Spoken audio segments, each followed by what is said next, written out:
Hi, my name is Andrew and I'm game developer, creator of the game by name Druid, Test of Faith. And first things first, today I would like to tell you how to work with Unity. So, let's get started. First of all, we need to install Unity. For that purpose, let's visit the Unity website at unity.com and hit the Developer Tools tab. In drop-down menu, we need to select Download Unity option, and we will be redirected to Download page. Here we're supposed to download an extremely comfortable Unity Hub tool, which will allow us to manipulate with the different Unity builds. There are two ways to download Unity Hub. First, hit this big button and it will automatically determine version of Unity Hub via operation system you use. The second way is to use this list below to select specific build which fits your operation system. After download, you need to register an account in Unity. Unity call it Unity ID. On any of Unity website page, hit this button in the top right corner and select Create Unity ID. If you already have this account, just skip this step. After downloading and installation, run Unity Hub application. It will ask you to verify yourself with Unity ID, so just type in all your data and hit all checkboxes about license agreement. As you can see, I've already done it, so let's go on.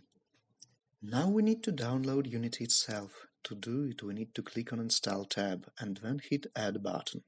In this window you can select build version which you prefer, but I would like to recommend you to use one of the last stable release. Since I already have Unity 2021 installed, I will select an older version for demonstration purpose. Now hit Next. The next window will allow us to select specific models for our build, same as different operation system support or language packs. Do not be afraid to misselect some of them. You can download these models after installation. So, let's hit Done button.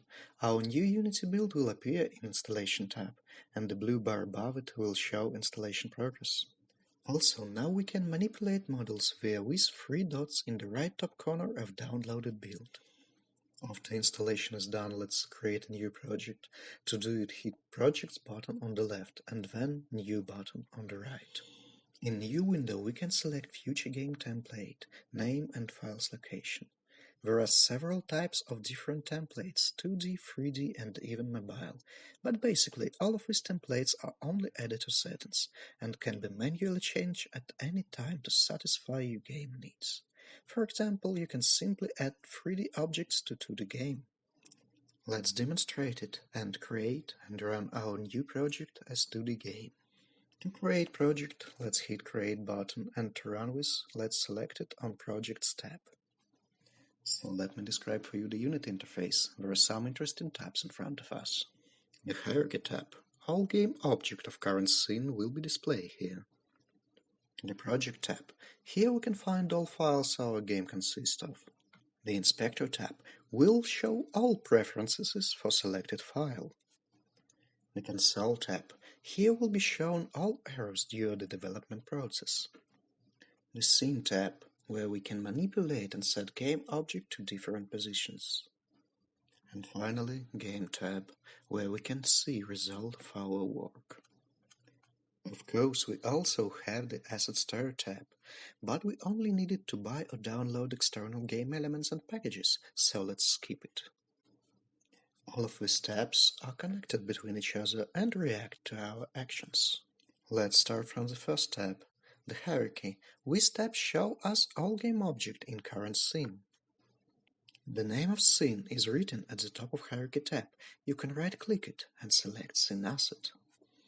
As you can see, all rest tabs immediately reacts on it, and in Project tab you can see now your scene asset.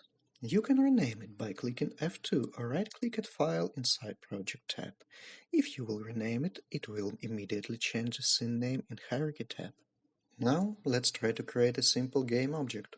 Right-click in Hierarchy tab and select 3D object, and then select Cube. As I've said before, we can create 3D object inside our 2D game. And to show what this object is really 3D, we can hit the 2D button at the top of the Scene tab. As you can see, it's really 3D object. We can manipulate with it with the special tools. You can see them on the left top corner of the Scene tab, but actually all of these tools have shortcuts from Q to Y on your keyboard. Let's try to enlarge our cube to make it bigger and look like a platform. For it we need to press Y and pull these control elements aside. Now let's switch back to 2D mode and create a sphere. Then reposition it slightly higher when our platform is. Now to make our game alive, let's add a special component to sphere in Inspector tab and play with its settings. Select the sphere and press Add Component. Now type in Rigid Body and add it. If now we will hit play button, we can see what our sphere object moves down with gravity effect, which can be controlled by value in Inspector. Pretty simple, isn't it? So let's make our ball to jump on collision. All we need to do is to create physics material, add it to rigid body and set up bounce value. So that's it for now. I hope you like this video, and in the end I would like to tell you some really important things about Unity Editor. I hope you will find it useful. The first one is hierarchy organizing. It's important to keep your hierarchy as organized as possible, because average game scene will count about 200 game objects, and find correct one can be extremely difficult. So, what to do? The answer is split your object to categories, for example, background and foreground. But how to organize it in hierarchy? How to make a folder in hierarchy? That was something what I was looking for a very long time when I only started using Unity. But answer is quite simple. There are no folders in Unity hierarchy. Everything is an object. So create an empty object and name it background. Afterward, right-click at its transform component and select Reset. Now you can select all necessary game object and pull it at just created background object. All of them will hide inside it. Imitating folder. The second and last thing is your project organization. Try to keep it as clean and structured as possible. Try to separate folders from each other, separate scripts, materials, and so on. If you will keep it clean, it will save you lots of time during development. So, that's it for this video. If you like it or knew something new, you can support me via action described in the description area below. But basically it's a common subscription, likes and wish list for my game on Steam. So, thank you for watching and see you in the next video.